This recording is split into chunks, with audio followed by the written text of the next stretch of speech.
Le Sherpa Marraine est à quai ce matin.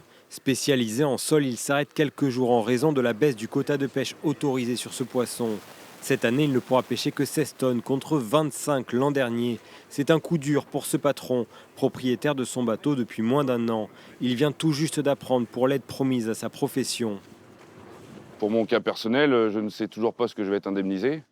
Je sais que c'est 85% du chiffre d'affaires, mais bon, sur tous les autres bateaux, ils se basent sur 2019, sachant qu'en 2019, j'avais pas encore mon propre bateau, donc à ce stade d'aujourd'hui, pour moi, pour l'instant, je ne sais toujours pas.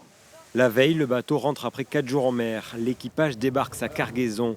Il n'y a que 25% de sol contre 60% habituellement. De suite déchargé, son poisson est stocké pour la criée de lundi.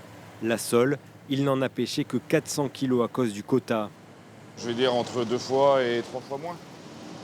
Et 2 fois ou 3 fois plus de divers, malheureusement. Enfin, ce qui est problématique, c'est que tout le monde va pêcher moins de sol et tout le monde va pêcher plus de divers. Donc, ce qui va revenir au même, le prix du divers va baisser.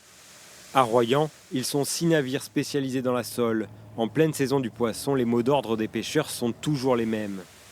Il va falloir s'adapter, hein. Nous, on n'a pas trop le choix. J'ai acheté le bateau il n'y a même pas 2 ans. Donc forcément, ils proposent des aides, mais bon, c'est pas suffisant. Ça va pas être suffisant pour nous, donc on doit retravailler, s'orienter sur d'autres espèces. Avec ce quota sur la sole, ici au port de Royan, les pertes pour la criée devraient être de près de 2 millions d'euros.